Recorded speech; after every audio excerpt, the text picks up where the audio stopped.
Hey, everybody, welcome to the Limit Podcast. We're actually in the truck with Brian Schiller. We are heading towards the St. Lawrence River.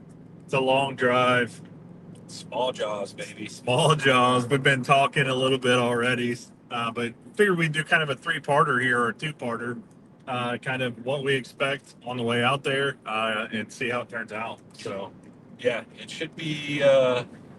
We should be hitting it just right, I think. Water temps have been rising a little bit, and it should be that magical time where they're on beds, getting ready to do the deed, or just moving up. I think. yeah, it's man, that place is magical. I mean, there's some giant smallmouth there, and we were talking yesterday. As those temperatures rise, as the water temperatures rise, we're hoping to actually see a few and kind of bed fish them a little bit. Yeah, I mean, last year we kind of got up there. This is our second year doing this trip for the opener up there, and Um, last year we got there, they were on beds for like the first 2 or 3 days we were there, I think it was.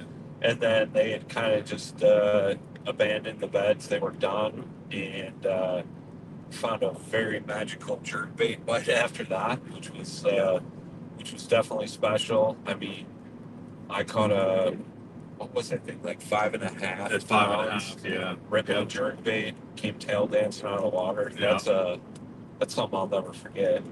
But yeah, man, it's the St. Lawrence. It's so dynamic. Plus, we're right there by Cape Vincent, by the mouth of Lake Ontario. So you got lake fish, you got river fish, and it's just it's magical in a way. Like it's hard to describe. Because I think it sets up to fish anybody's uh, way they like fishing, Yeah. so to speak. Yeah.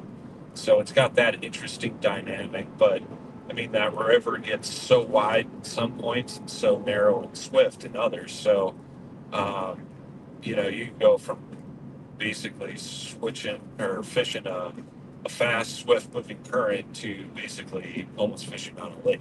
So Yeah. it's kind of cool and different in that aspect, I think. Yeah, we actually stopped on the way, stopped by Smack and Tackle and picked up some more weights. It always amazes me, man.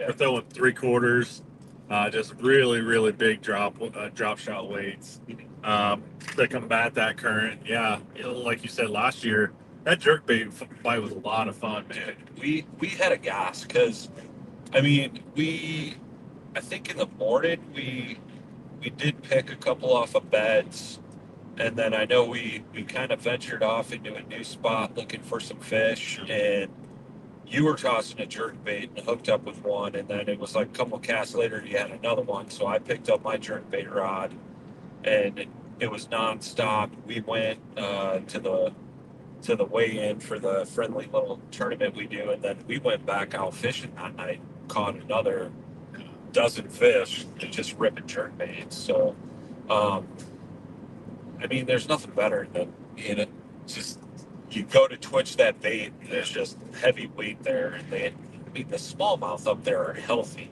You know what I mean? Like everybody uses the term, "Oh, they're footballs." Well, they're legit. Like in the words of my good friend Titus Dominguez, these fish got shoulders, bro. They do have some shoulders, that's for sure. Yeah, I mean, it's silly, man. You get tired of 3 and 4 pounders. As dumb as that is to say, Right. like, But that's the thing, right? Like the group of guys that we go up with, they do a friendly little tournament throughout the week, and they keep track of big bass every year and whatever. And I think the biggest bass they've weighed in over the past 5 or 6 years is over 7 pounds, wow. or upper sixes. Yeah. There every year there's a 6 pounder caught. So Yeah, last year was the first day. yeah, It was 6 pounder. yeah, it was 6, 7. It's on the trophy. Yeah. It's Yeah. the case, but yeah, I think it was 6, 7. So Which is, I mean, that's seeing that thing in person too was just, I mean, it was it's ridiculous. stupid. Yeah. I mean, it's just a bloated smallmouth. Like you're like, No. is this thing deformed or is it just, it's the fat girl Yeah. that you definitely want to take to the Yes, dance. for sure, for sure. And yeah, I think it had shoulder. Every fish we caught last year had shoulders, and I don't know if part of it's they battle that current so much, so they're strong, or like I think that's got a lot to do with it. I mean, the current, it's weird, right? Like when you think of rivers and currents, you think of like being able to like visualize yeah, current seams and things yeah, like that, whereas you can't necessarily see that on this big wide open river. yeah, But what you can do when we're out there is look at the graph and you're like, holy crap, we're moving, a mile an hour, and yeah, it doesn't even seem like it, yeah, So it's kind of wild in that aspect, but I think you're 100% accurate on that. Like they're consistently fighting that strong current, and they're just healthy fish. And not only that, but the forage that they have, what they're eating is just making them grow exponentially. yeah. And I mean, look at how many major tournament trails visit up there, Hmm. and there's a reason for that because the quality of fish is there. Yeah, yeah. I mean, it's insane, and what's crazy about it too, like you look at over the years, the 100 greatest lakes for Bassmaster. They come out with that ranking every year. Yeah, You see a lot of those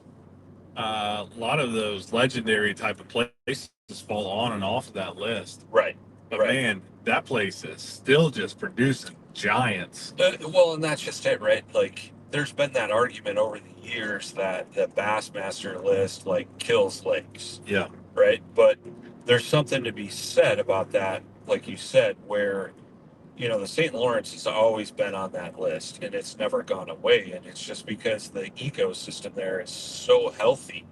yeah, Like, and it's so vast and large. Like, I think an article like that couldn't necessarily be a detrimental factor against that fishery, if yeah, that makes sense, yeah, versus like a 10,000 acre lake, yeah, like that could get ruined quick. yeah, But I think overall, like that, just the overall ecosystem there and the way it lays out is what makes that fishery special and just keeps it thriving year after year.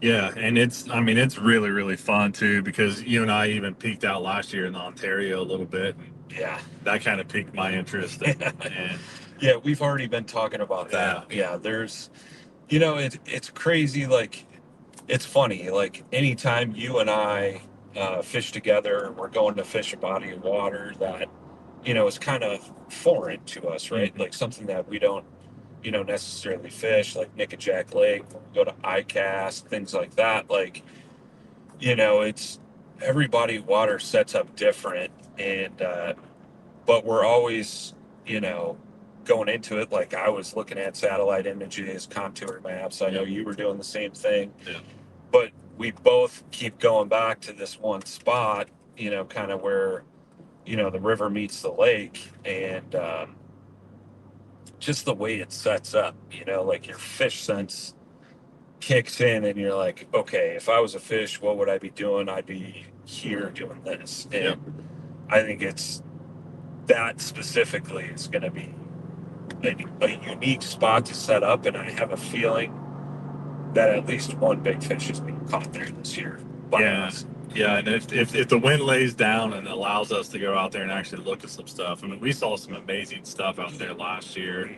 We kind of plunked around a little bit out there. Wind wasn't great for us to be out there, but we were still out there a little bit.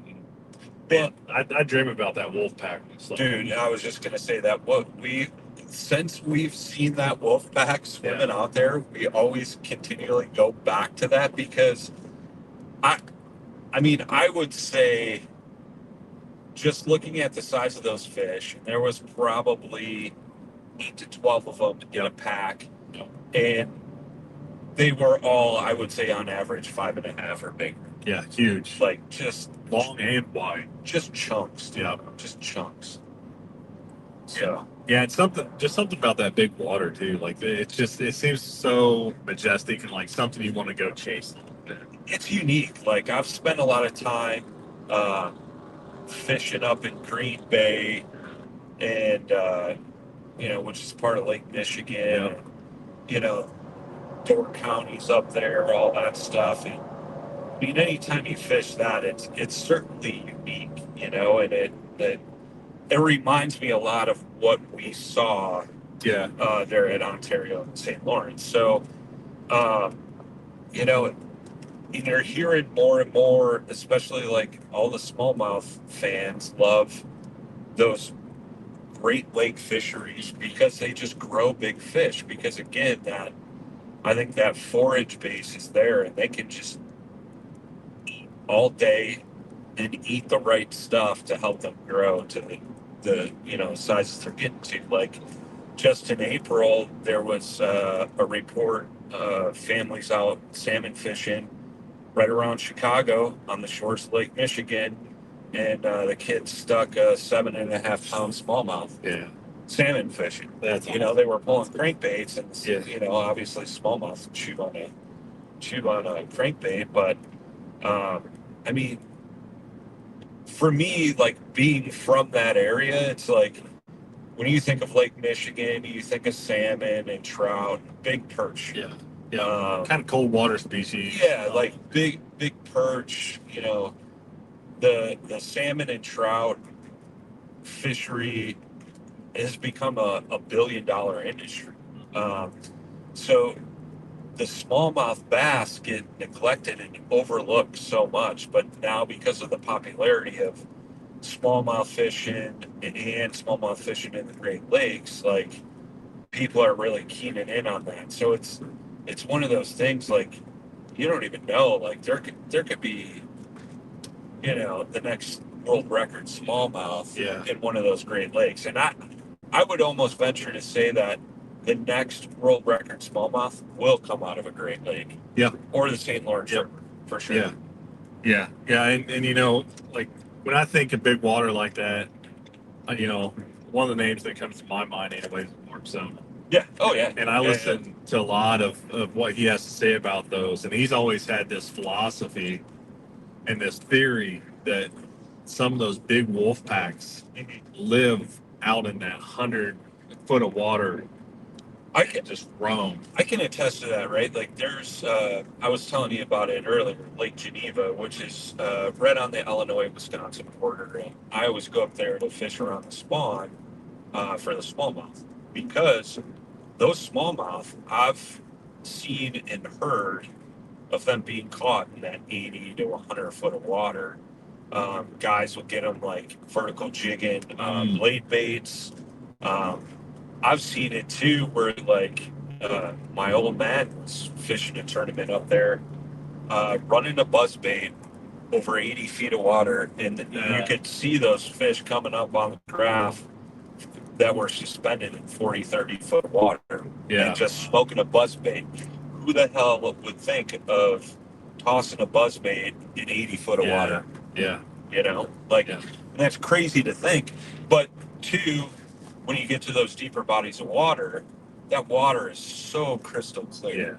Yeah. I mean, last year when we were up here, I think visibility was like 12 foot. Yeah. Like you could see bottom in 12 foot. Easy. So It kind of freaked me out, to be honest. yeah, Because like you could see these big boulders down there, and we're like running over, and I'm like, dude, like this seems shallow. you think you're gonna hit it. Yeah, Yeah. that's something too. Like I'll say is like bed fishing. What's your perception of where the bait should be and where the bait Yeah. or where the bed is actually further. Like you would think the bed is right next to you because of the way you're looking at it, but it's actually like 4 or 5 feet out this way. Yeah. So that clear water, like I think for me to see that gave me a better understanding of where my bait was Yeah.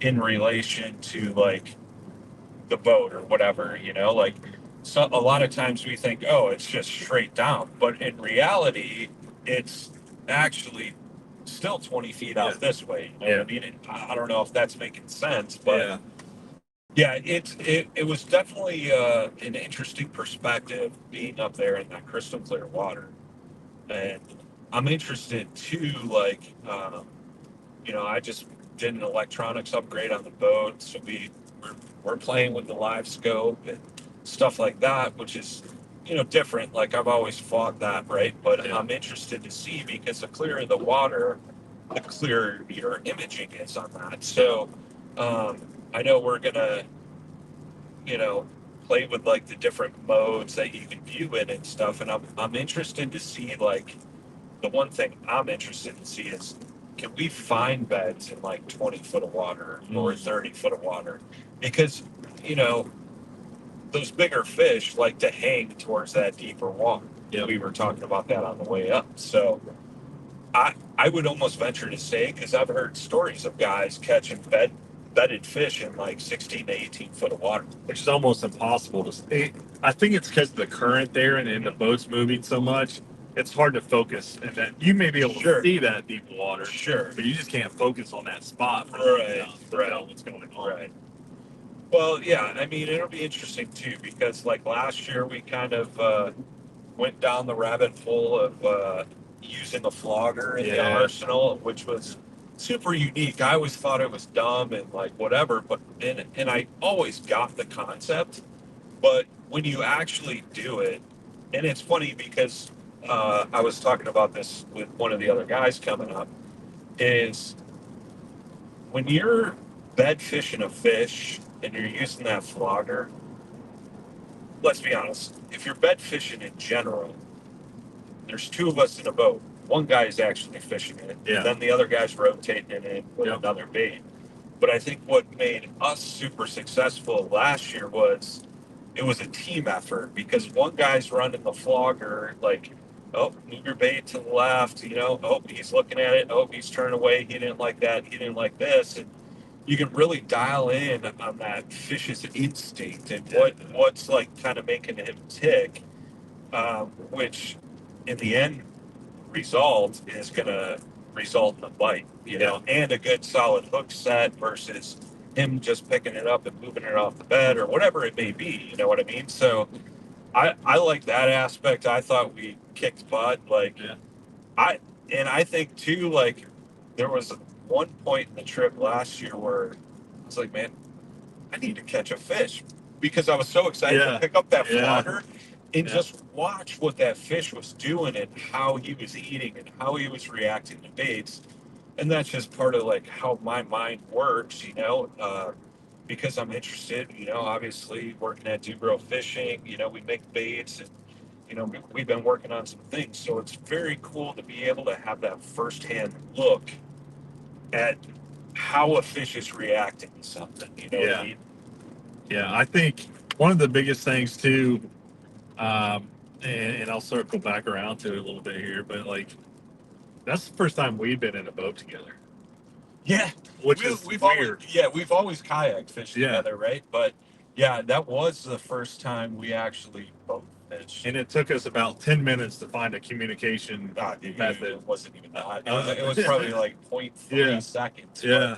But that's the thing, though, right? Like you and I have both fished in boats with other people Mhm. before, So, I mean, it wasn't like, oh no, whatever. Yeah. But um, yeah, we had those skills dialed in right away, and we knew what each other were thinking Yeah. and what the plan of attack was. And um, I think the key too is last year we did really well, and we kept searching for new water.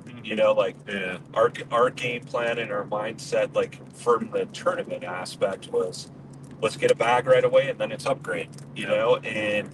Um, and then not only that, but as we're upgrading, we can explore some different areas and still have our other areas to fall back on. I think that's important Yeah. in a tournament scenario. Yeah. I mean, I know I fish kayak tournaments like that. I don't have just a spot Yeah.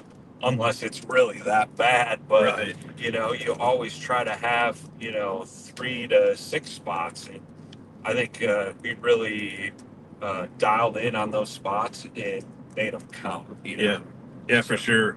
One thing, looking looking at the fish and the reaction of the bait, like you were talking, like how they react to that bait, how like how they reacted to donkey drop versus a tube. Yeah, well, that was the thing. I was just thinking that was last year you tied on that pink tube, uh, which is a color we're Yeah. playing with, and it's kind of like a bubblegum type color with some certain flake in it. And you toss that on that bed and on that first fish, and that fish was not having it. It No. was something about it. I don't know if it was the color. I say it was the color because you and I had both thrown different colored tubes on that bed, Yeah. and the reaction was just like, and they would eventually try to go after it and nudge it off the bed, but like that pink, man, it fired them up Something. aggressive, Yeah. and they did not want to have any part of it, and they just wanted to get it out of there right away. Yeah. So Yeah. Even as long as I've been fishing it too, there are definitely some things that I saw and learned yeah, up there, fishing that style of tube, and kind of how we were using the bait a little bit, proto in that bait, and certain things, certain little subtleties that really set that thing apart. oh yeah, for sure. And I mean, like I said, dude, it was night and day difference. Um, just your average, tube that everybody's accustomed to, Yeah. to that color and that kind of pattern and stuff. And um, yeah, those fish just were not having it. They wanted that thing out of there. Yep. And it was interesting to me just to see how aggressive, because we had already thrown probably 4 other baits at that fish, Yep. and I don't think it was the fact that we fired it up from those other 4 baits. I think it was whatever that fish saw in that Yeah. pink tube. It it it it was pissed off, and Yeah. it did not want it anywhere near its spawning grounds. Well, as soon as I flipped that thing in there and it did that spiral Oh, that dude, the tube does, yeah. I went, ooh. Yeah. And then that fish moved on it, if I remember right. I could never get it to bite it. But Yes. you threw in a bait that we'd actually already thrown in there Yeah, and caught the fish. yeah. Like the next flip. Yeah, I think I threw in like some kind of goby, Yep. like a mega bass, like dark sleeper, the Z-Man gobius or whatever it was, Yep. and it just It fired on it. it fired on it. Yeah, Yeah. for sure. So yeah, it's interesting, man. It's I mean, it's funny too, right? Like, because when you think of bed fishing, it's like so many times people are like, oh, that's like cheating. It's like shooting fish in a barrel, whatever. But like, you don't just pull up to a bed, drop a bait, and that fish is hooked on that first drop, right? Like, there's fish that, sometimes we'll have to work for like 30, 45 minutes. There's And- one certain fish we never got to Yeah. bite, and I've held a grudge against them ever since, man. we were talking about that yesterday, I think it was, and I mean, we got that spot marked, and I know Matt and I were both like, yeah, we're definitely going straight to that spot, because that's the one that got away. Because I have to say that fish was at least 5 pounds. Yeah. I mean, it was a solid fish. 4.5 on the light side, but Yes. it was at least 5 in my opinion. But again, like, that's the thing, like some of those bigger fish with that clarity of the water and the angle that you see them at, it's so deceiving, because we've pulled up on fish before, caught them, and you think it's just a 3-pounder. In reality, it's like 4.5, 5, and you're like, holy crap, I would have never guessed that, until I put it on the scale. Starts pulling drag. Oh, yeah, Oh, yeah, man, yeah. dude, this Yeah. isn't Yeah. this isn't the little guy I thought he was. Right. So, Yeah, it's interesting, man. Like, such a dynamic fishery, and just the way it sets up overall is something special and unique. yeah. So we've kind of recapped last year, and I think we're gonna go take a look at some of those places. Man, that's actually one of my favorite parts last year is actually the scouting day that we didn't even take a rod out because the Yeah. opener was Sunday. Planning on doing that again. It was Saturday last year. Oh, it was. It was Friday. So we went out Friday, Yeah. and we Okay. just dropped the boat in the water. We put all the rods in the truck, and mean, that's basically what we're going to do again tomorrow. Grab the most badass sandwich ever made. Oh, yeah.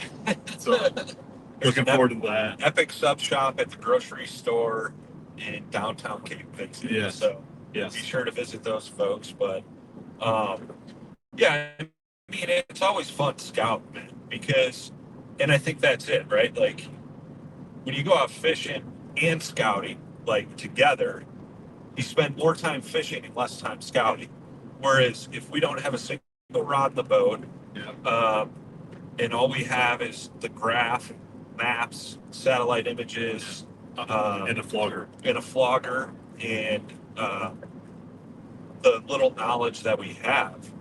I mean, that's where you stumble across things and you find things because you're actually just out there looking instead of, oh, let's just fish this spot for a few minutes. You know what I mean? Like, I think that's detrimental. You know, it's if you have those rods in the boat and you can fish, you end up putting the scouting portion to the side. You just end up spending the day fishing.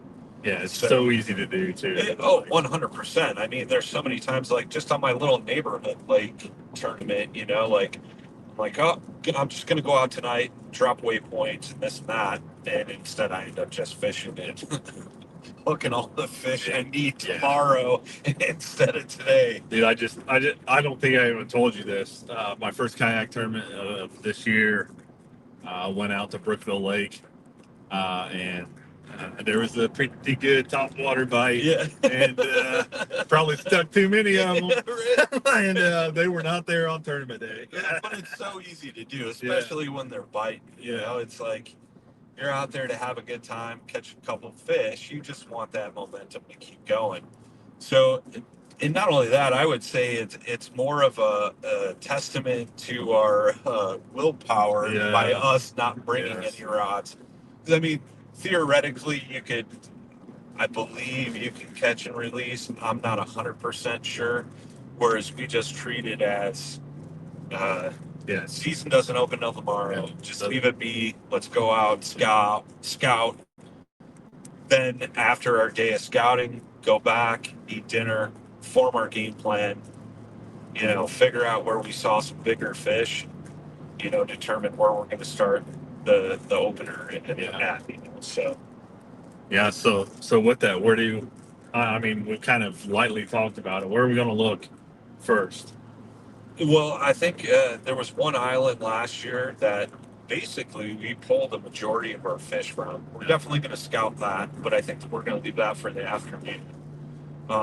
There was a spot where I caught that big fish on the jerk bait. I think we're going to go up there first because we didn't really explore that whole area. Yeah. And there's a lot more in that area of what we were fishing, which was just huge boulders the size of a, you know, dump truck, you know, and there's a lot more of that up there. So I think if we go up there, scout around a little bit more, really dive in and hone that in, and then go down, check our main key spots that we know produced great fish for us last year. You know, made us money a couple of days in the tournament, and then we're definitely headed. As long as the wind is the right direction and the waves aren't too crazy, we're going to head out to that spot on Main Lake where the river meets the lake, and we saw those wolf packs. Because I think, to me, and you and I were just talking about this before we started this, I think that spot, when it's right, it could be something extremely special. I think there's a 30-pound stack there, possibly. I would venture even further to say it's at least 32 to 35 pound stack. Yeah. Because there are some big fish out there. And I know there's probably some people saying it was 35 pounds, it's a 7-pound average. Yeah. It's probably out there. It's on the right day. It's plausible. Yeah. For sure. So, I mean, are you going to catch 5 of those in a day? Probably not, but the potential is there in that spot. Absolutely. Yeah, and what's interesting when I kind of think about this, So starting up where we did, where you caught your larger fish, that's much narrower up there, and it's much more like traditional river like, and kind of where the that region kind of gets 1,000 islands. Yeah, right, There's right. a ton of islands, Yeah. rock islands. Well, that's just it. It's not that it's narrow there. It's actually one of its wider parts, but there's more islands, so Yes. so it almost creates like Yeah. that effect of a smaller river. Yep. But yeah, I mean, I don't know, man. It's I'm always a huge believer that smallmouth relate to rock more than anything. Yeah. And that area up there holds a lot of rock, a lot of big boulders that attract smaller bait fish, and it's just an easy place for those bigger fish to pin that bait up against Yeah. those boulders and just eat all day long. Yeah. You know? I mean, how many did we see that didn't eat the jerkbait last year? There was a lot. And, I mean, we had so many follows back to the boat that just never hit. Yep. But I mean, the fish were there in numbers. Yeah, what's crazy about that jerkbait bite too is it wasn't like one of these lazy jerkbait bites where you hit it and pause, hit it, pause. Like you had to scream that thing, dude. And that was a lesson for me. So I have never been a big jerk bait fisherman, and I've always thought, like you said, it's like twitch, pause, 1, 2, 3, Yeah. twitch, 1, 2, 3. You know, like just this real slow cadence. But that's for when the water is super cold and those fish are lethargic. Yeah. I was in that mindset when I started throwing that jerk bait up there. And then you started catching them, and I'm like watching you, and I'm like, what is he doing? I was like, a madman, Jack. Dude, it was just like whack, whack. And I mean, there was some key ways, like to the way you were presenting that, and the way you were leaving some slack in the line and whatever. But I don't want to go into too much detail, But the whole cadence, I was like, dude, like that is super aggressive. But it makes sense because they were in the post spawn. They were all spawned out, probably hadn't eaten, and they were chewing to fatten back up for the summer. And those fish were being aggressive, so they wanted an aggressive bait. And the way that we were presenting those jerk baits to them was aggressive, and it definitely made sense. So. Yeah, it was. I mean, it was brilliant. And the ones that would follow it, you paused it, they would just automatically turn away. Yeah, right. Yeah, 100%. Because I know there was one that followed it, and I stopped it because I saw it coming behind, and that's where they, like you said, they just kind of swam off to the side of it, and took off. But if you kept that jerkbait moving, they would smoke it. Now, granted, like I did get a couple hits on a pause, like a slight pause, but not much. No, it was more just during that time of reeling up the slack in your line. Yeah, that was one of the most crazy jerkbait bites I've ever had, man. Like we were bringing those things. Dude, I was sore. It was aggressive. Yeah. I remember leaving there last year, and we were talking with Brian from Dubro and maybe one of the other guys, and then we talked about it the whole way home. I was like, dude, I would have never thought in a million years to fish the jerkbait that way, but I remember going, dude, I cannot wait to get back up there next year and do this again because it was so much fun. Yeah. And I think it's just that surprise bite. You know what I mean? Like it's extremely aggressive, and again, like we said, those fish are so healthy up there. So you got these heavy weighted smallmouth just putting up a fight nonstop on a jerkbait on a moderate rod. Yeah. Like, dude, let's go. Yeah. Yeah, we were actually talking about it too, and it's like I almost equate it like a house cat. Like you get a house cat interested in something and he's there for a little bit. Yeah. But if you drop that toy, he goes away. Yeah, right, exactly. But if you keep on dangling that thing and you get more aggressive, he starts batting at it. Those fish were the exact same way last year. And man, I tell you what, if they're on that bite, those boys are going to have some trouble catching Dude. them. Yeah, I mean, uh, some of the other guys up here fishing, they rely heavily on that bed fishing. Yeah. And last year when those fish were done, and we were working that jerkbait bite, we took first that day, obviously, and that's not to sound conceited or anything, but I think those guys are still kind of trying to figure out how to navigate those fish when they're Doing something else. not hunkered on those beds. Yeah. I mean, there's a couple of guys that do a lot of drifting with drop shots and things like that, and those guys actually do pretty decent because they're covering a lot of water in a day. Yep. So that makes sense, But yeah, if you can figure out like what they're relating to in that aggressive bite, dude, you are going to have a ball. Yeah. A ball. Yeah, for sure. For sure.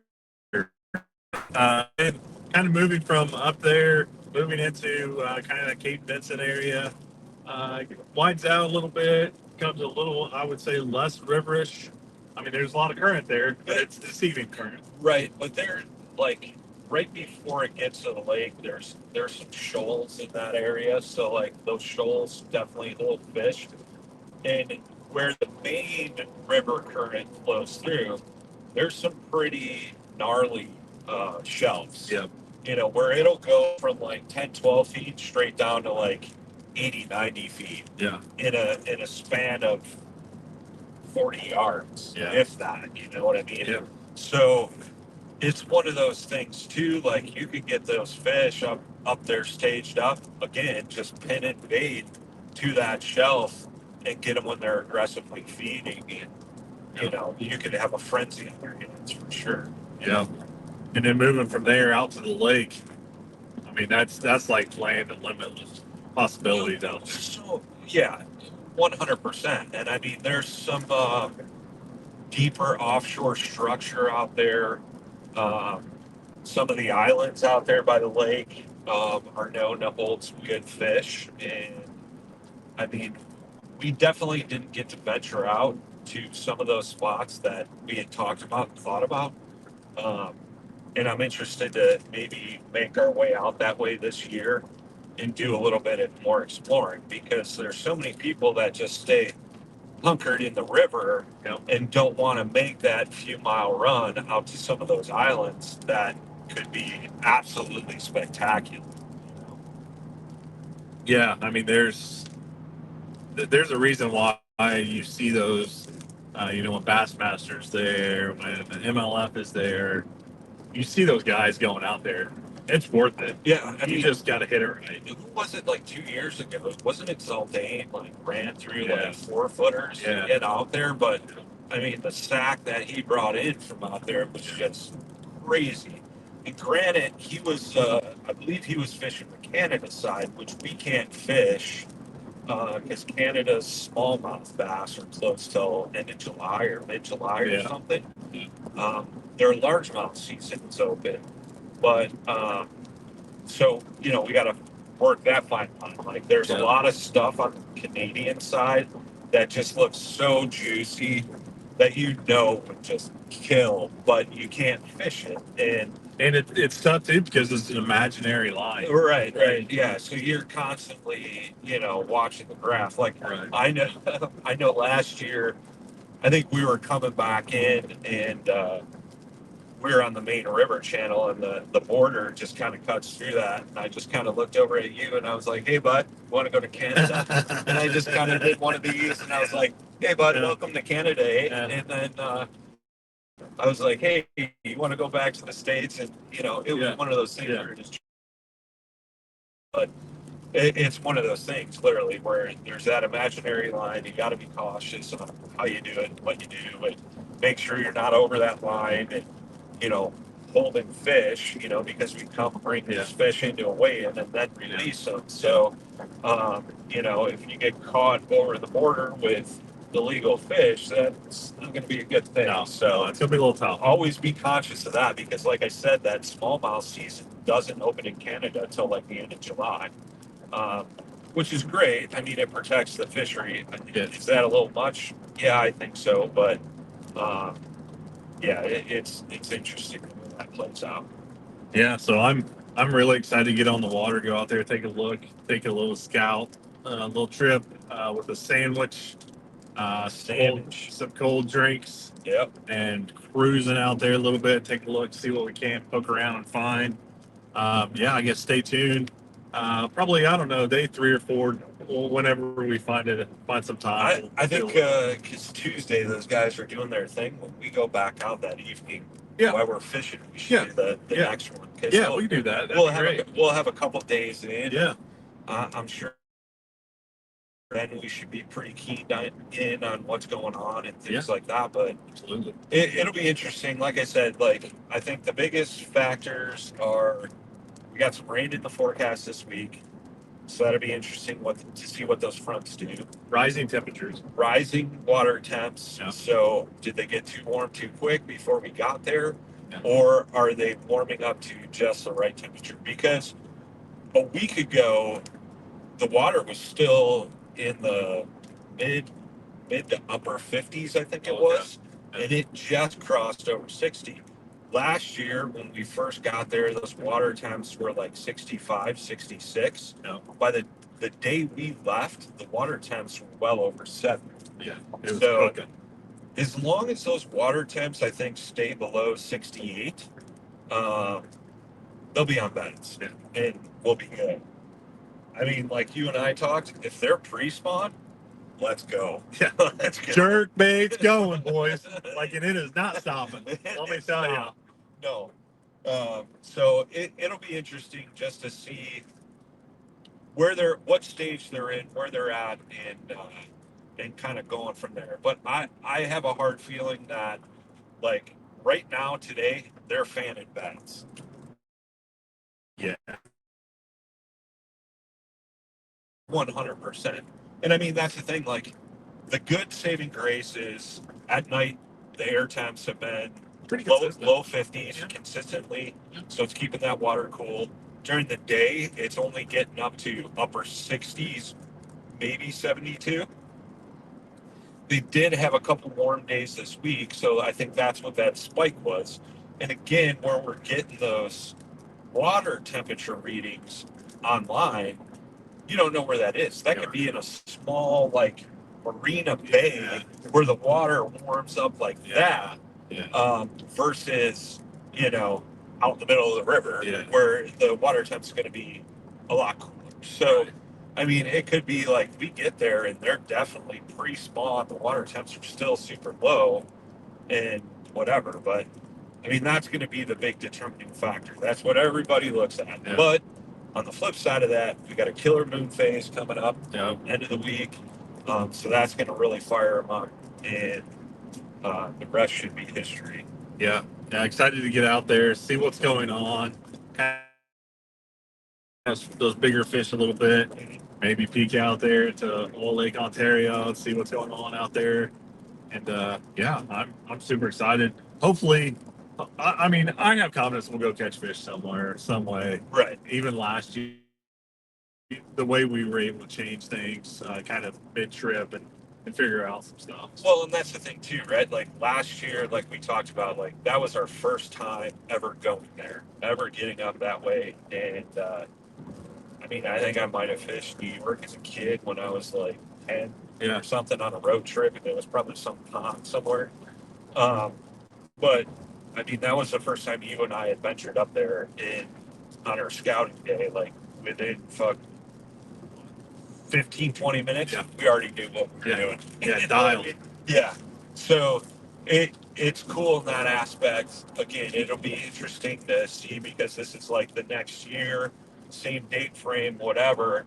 It's always interesting to see how it's laid out, and some of the guys that go up here, like they were talking before we left, like 2 or 3 years ago, there was areas where they were saying like you'd fish a fish on a bed here. As soon as you caught that, there was a bed 5 feet away or 10 feet away, and it was a whole field of them. Yeah, we didn't see that last year. We did not see that at all. Yeah.